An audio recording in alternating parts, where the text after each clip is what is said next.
Okay, so welcome back to our second week of our online classroom. So our lesson for today is the age of digital images, lesson 2. Electric. We are electric. We are electric. We are electric. 1, 2, 3, 4.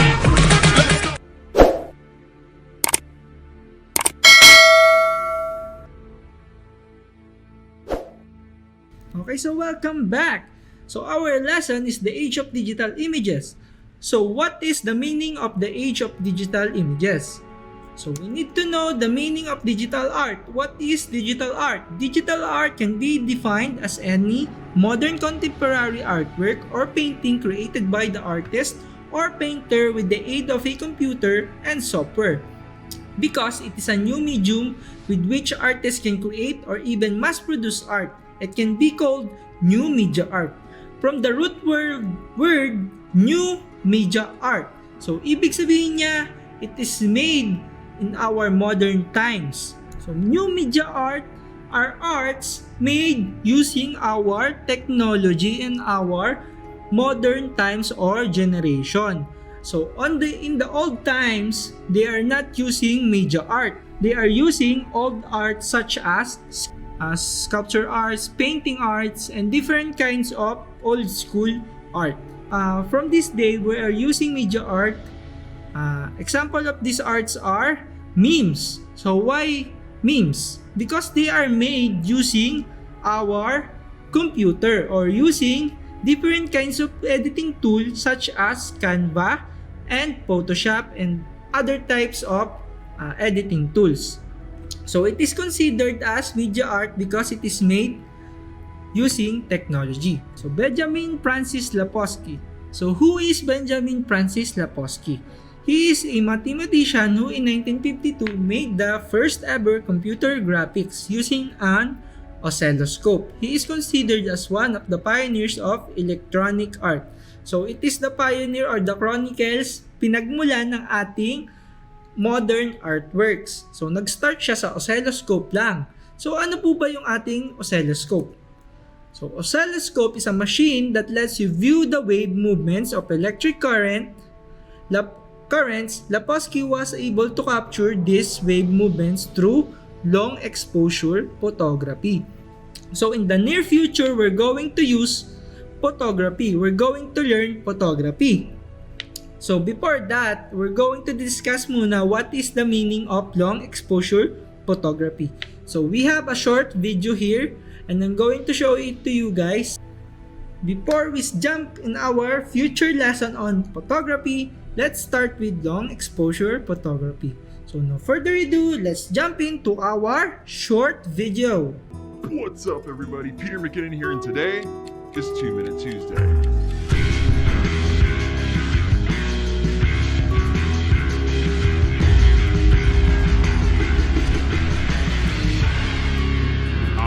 We're talking long exposure photography today. How to get shots like this at night. Okay, so it's easier than you think, but you're gonna need a couple things. You need a camera, which should be obvious, a timer remote or an intervalometer, and a tripod, and lastly, some patience. So what you want to do is switch your camera over to bulb mode. That allows the shutter to stay open for as long as you have that shutter button pressed down. The problem is, we don't want to stand there for an hour with our finger pressed on that button. No thanks. So we plug in that remote. That remote allows you to lock the shutter open in place, and you can just peace out for however long you want to expose that photo.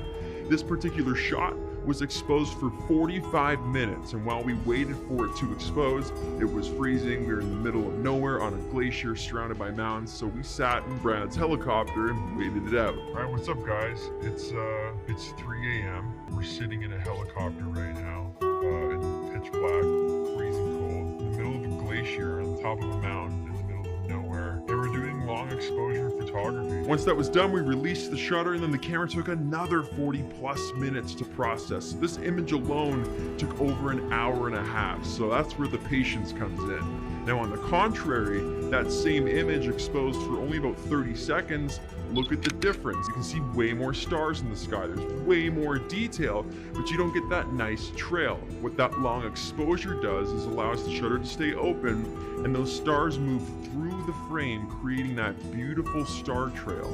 And that's what makes this photo super unique. It's also really, really cool that this was done in camera. There's no post-processing. This isn't special effects or Photoshop. You did that. The longer you keep that shutter open, the longer the star trail is going to be. And that goes for the same thing if you're shooting cars driving by or traffic. If you want to drag that light through the frame, you're going to want to keep that shutter open longer. So grab your camera, flip it to bulb mode, plug in a remote, find the darkest spot near wherever it is that you live, and try out some long exposure photography, because I think you guys are gonna dig it so much. All right, so that's it for me. Thank you so much for watching, and see you guys next week.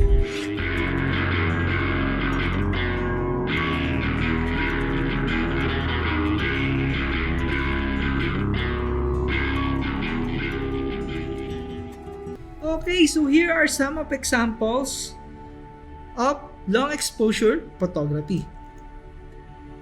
Here are some examples. Another example. So as you can see, maraming star.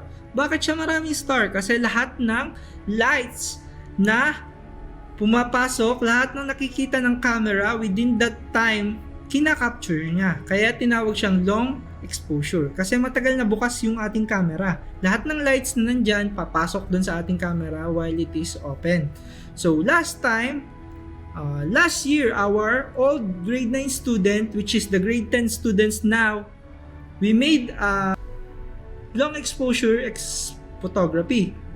So meron akong mga example na ipapakita sa inyo sa ating credit. So bago tayo mag-end ng ating prayer. So in 1960, a Michael Knoll created a computer program that can produce visual patterns. His creations encouraged several abstract artists to also explore art through painting shapes and patterns. Later that year, Moghan S. Mason exhibit his own analog computer arts in Las Vegas. So here are some examples of the abstract arts. So para siyang splash paintings. So nag-evolve siya from such old painting arts, nagtatransform siya sa ating technology. So ina-adapt siya ng ating technology. So which is na-adapt din siya sa ating computer. Paano ko nasabi? So bakit ba? So malalaman natin. In 1970s, the first graphical user interface was designed by Xerox Corporation Palo Alto Research Center. The GUI became more popular with the release of the first Macintosh computer in 1984. So ano po ba yung Macintosh computer? Kung nakakagamit tayo ng Apple, so yan yung Macintosh natin. Ang tawag sa kanya dati is Macintosh computer, or Apple nga siya ngayon. Now many graphical artists accept and use the computer as a creative medium.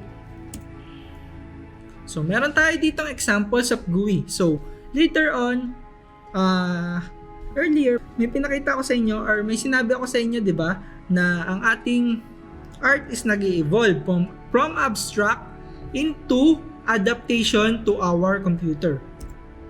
So from just a painting, nag-adapt na siya, napapunta siya sa ating Windows. So we have Windows 7 here, we have Windows 8, and then Windows 10. Kung mapapansin nyo, yung mga colors and shapes, ginagamit siya sa abstract paintings natin, di ba? Na-adapt siya sa ating GUI ng ating computer. So, nag-evolve din siya from Windows 7, just plain art, nagkameron ng colors sa Windows 8 and more shapes. And then sa Windows 10 natin, parang pinagsama siya na Windows 7 and 8. So, nakikita nyo yung evolution. So, yan. So, digital art is now accepted as a legitimate art form because just like in other forms of art, it is still the product of an artist, creativity and knowledge of artistic principles. So, kahit ano pang drawing yan, kahit ano pang memes yan, it is still called art. basta ginamit siya using computer, tinatawag siyang digital art. Okay, so Adobe Photoshop. So ano naman yung Adobe Photoshop?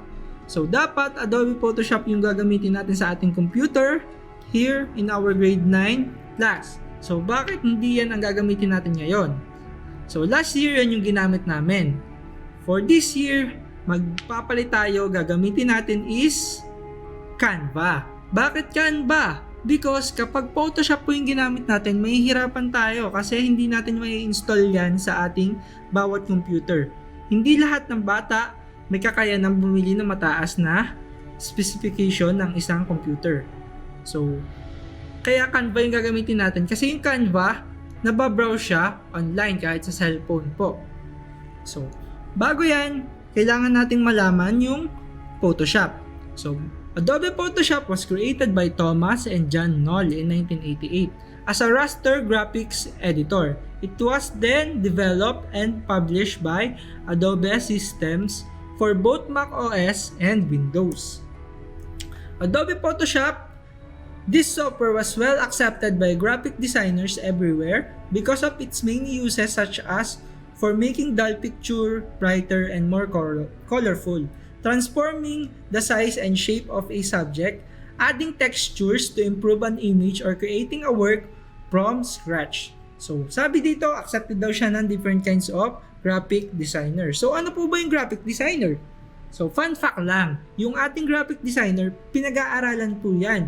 So, mostly yung course na ginagamit dyan is multimedia arts, which is pwede nyong kunin sa college nyo. Dyan, mag-aaral kayo ng different kinds of digital softwares, just like Adobe Photoshop, Adobe Premiere Pro, at Adobe Lightroom, Illustrator, different kinds of art materials using media. So, mostly, kung nakakapag-open kayo ng Lazada, Shopee, yung mga designs dyan, or GUI natin, or GUI ang natawag, yung mga panels, colors, ang mga gumagawa niyan, nagdi-design yan is the graphic designers. So, fun fact lang yun. Okay? So, however, it is also good to know about alternatives of Adobe Photoshop because of many of them are available free of charge but can produce similar result. So, bakit po? Kasi ang Photoshop, pinabayaran po siya. May bayad po ang pag-avail ng ating Photoshop. So, meron namang mga free software dyan. So, later on, ang pag-aaralan natin is yung kapatid ng ating Photoshop or pinsanin. So, which is the Canva.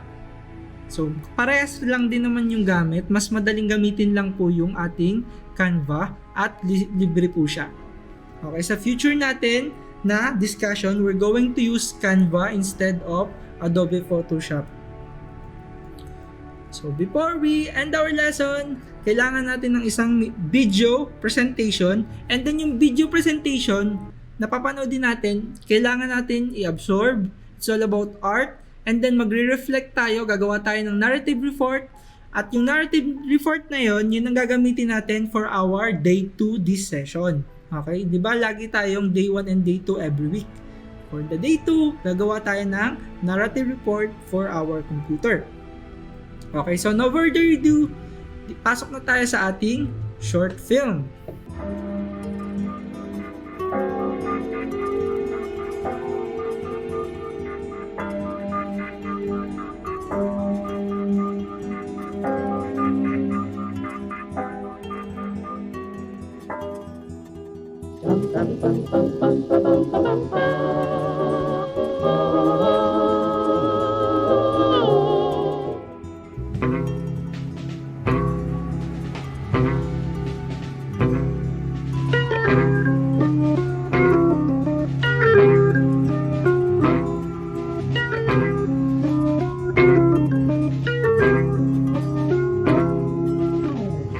Ano nga ba ibig sabihin ng art?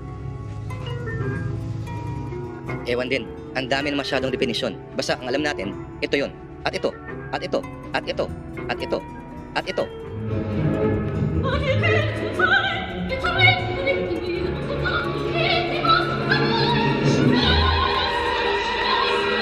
At ito.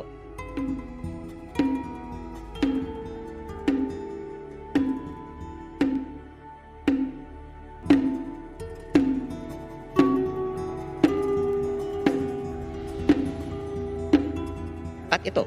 Do not go gentle into that good night. Old age should burn and rave at close of day. Rage, rage against the dying of the light. At ito, at ito, at ito, at ito, at ito. Basta maganda. O pwede ring hindi maganda. Basta mapapaisip ka. Basta may pinaparamdam sa'yo. Basta may pinapahiwatig. Basta may sinasabi. O pwede ring walang sinasabi. Malabo ba? Maiksi ang buhay eh. Basta mukhang ganito, at ito, at ito, at ito, at ito, at ito, at ito. Ito, pwede ba itong maging art?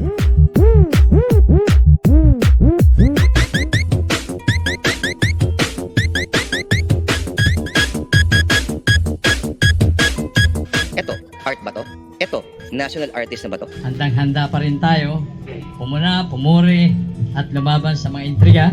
Okay, sabihin na natin, kahit sa medyo nakakatawang paraan, art ito. Ang dami ng masyadong art sa mundo. Marami na ring artist at yung mga nag-artist-artisan, hindi na mabilang. Ang dami pang parating. Pero teka, mapunta nga tayo sa tema ngayon. Paano ba mababago ng sining ang lipunan? Sandali ang bigat ng tanong eh. Ang bibigat ng mga salita. Simbigat ng lyrics ng kantang ito. Teach me how to Dougie. Teach me how to Dougie. Teach me how to Dougie. Teach me how to Dougie. Ano yung tanong ulit? How does art change society? Himayin natin. Sining, ekspresyon ng anumang maganda, akit-akit at may kahalagahang higit sa karaniwan alinsunod sa mga prinsipyong estetiko. Lipunan, malaking pangkat ng mga tao na may karaniwang set ng pag-uugali, ideya at saloobin. Sakit sa ulo, no? Kailangan ko na yata nito. Pero, sabi ng makatang si Ezra Pound, no poem has ever stopped a tank. O nga naman, walang tulang nakapagpigil sa tangke. Walang nobelang pumigil sa lipad ng mga bala sa kasaysayan. Walang pelikulang pumigil sa pagkagutom ng milyong-milyong mga bata. Walang kantang nagpabagsak sa isang mapang-aping diktadurya. So tanungin natin, bakit kanta pa rin ang kanta si Noel Cabangon? Sa paglipas ng panahon, bakit kailangan din lumisan? Bakit may mga tumutula pa rin tungkol sa pagdarahop ng taong bayan? Bakit sulat pa rin ang sulat ng nobela si F. Ni Jose kahit 86 years old na siya?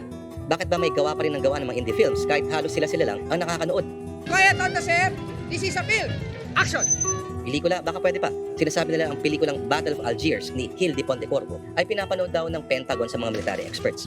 Tinawag itong training film for urban guerrillas na pinanood din daw ng mga Black Panthers sa Amerika at ng Irish Republican Army noong 1960s. Siguro, walang silbi ang art. Pero maraming tao ang nagpapakamatay para sa art. May punto siguro sila. Sinabi na ni Che Guevara na tanging dulo lang ng baril ang pwedeng magdulot ng pagbabago sa lipunan. Pero para sa mga bata ngayon, si Che Guevara ay isang bigotilyong mukha na lamang sa t-shirt o kaya lead singer ng Rage Against the Machine. Tanungin nga natin, meron bang isang peraso ng malikhaing gawa na bumago sa takbo ng mundo?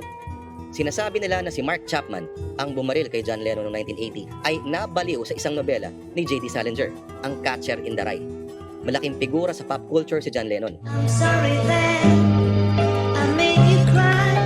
At sinasabing binago ng Beatles ang takbo ng popular na musika habang buhay. I need somebody help, not just anybody.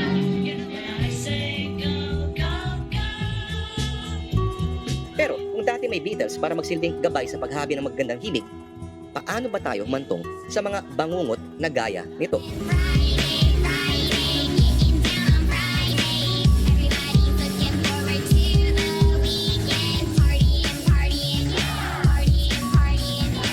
Napigilan ba ng mga kanta ni Bob Dylan ng Vietnam War?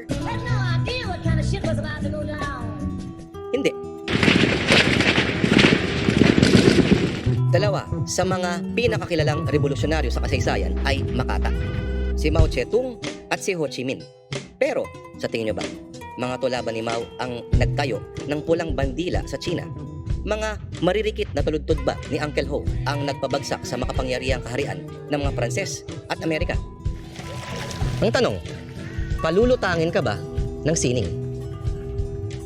May sining nga na nilikha para sa taong bayan, para sa mga manggagawa, para lumaya ang mga inaapi at nasasadlak sa dusa. Pero tingin mo, nagbabasa ba sila ng mga tula nila Rizal, Amado Hernandez at Eman Lacaba? Nanonood ba sila ng mga pelikula ni Broca? May relasyon ba kayong dalawa?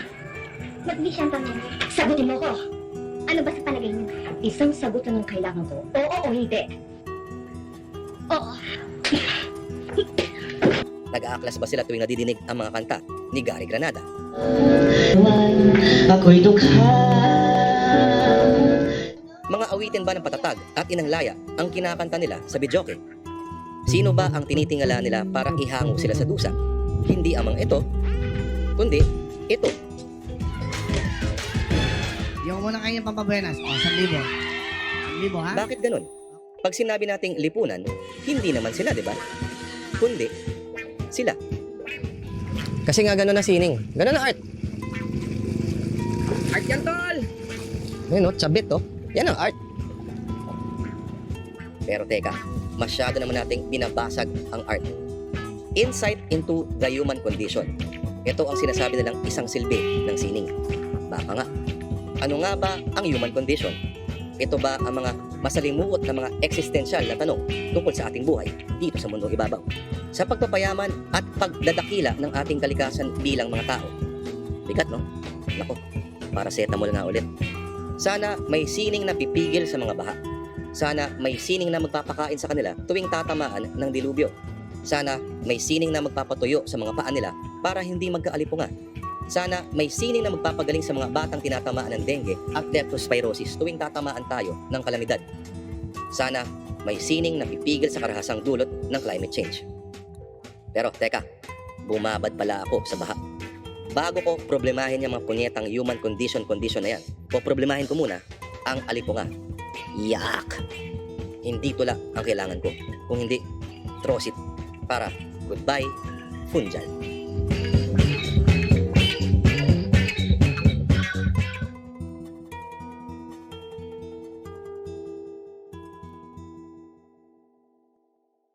Okay, so video reflection. What is the lesson you have learned regarding to the video you have seen?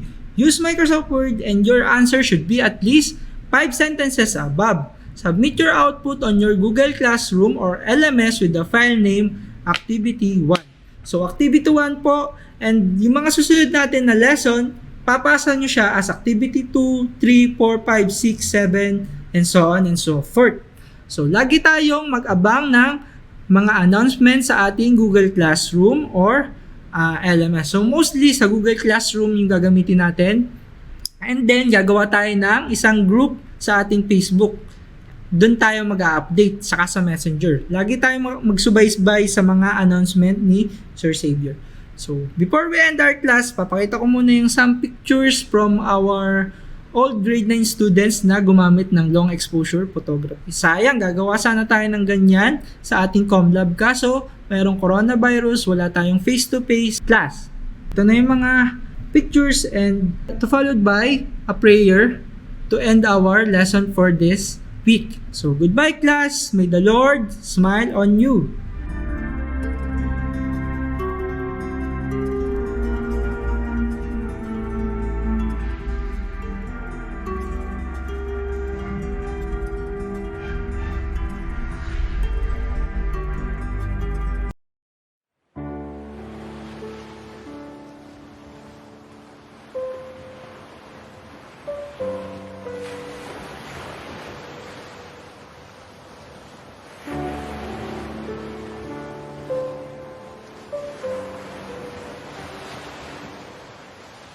Panalangin sa gabi.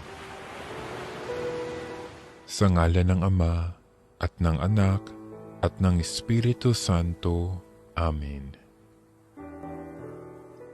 O Diyos ko, nagpapasalamat ako sa iyo, alang-alang sa lahat ng biyayang tinanggap ko mula sa iyo, lalong-lalo na sa araw na ito.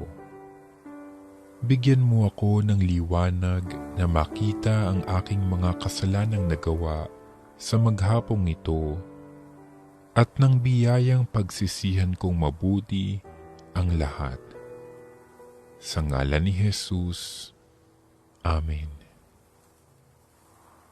Sa dakong ito, binabalikan ko ang nakalipas na araw at inaalala ang mga kasalanan at aking pagkukulang. Gayon din naman, puno ng pagsisisi sa nagawang kasalanan, ay ipinagtitibay ko ang pagnanais na sundin ang kalooban ng Diyos at lumayo sa anumang pagkakataon ng pagkakasala.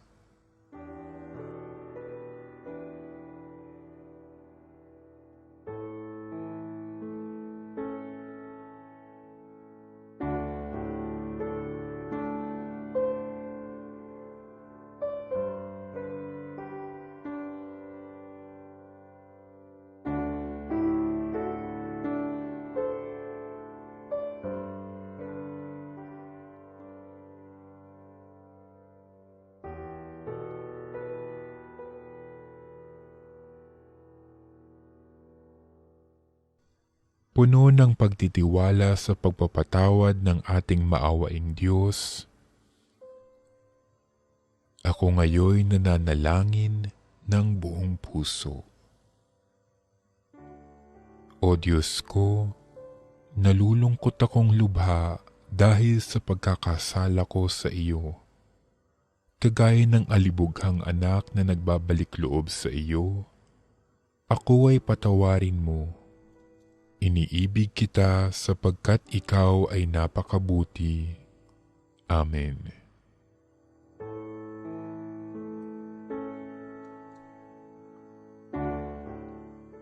Sa iyong mga kamay, O Jesus, pinagkakatiwala ko ang aking buhay. Ngayong ako'y matutulog na, ingatan mo ang aking kaluluwa at iligtas kami sa lahat ng kasamaan, hanggang matamo namin ang buhay na walang hanggan. Amen. Sa awa ng Diyos ay mamayapan nawa ang kaluluwa ng lahat ng tapat na yumao. Amen.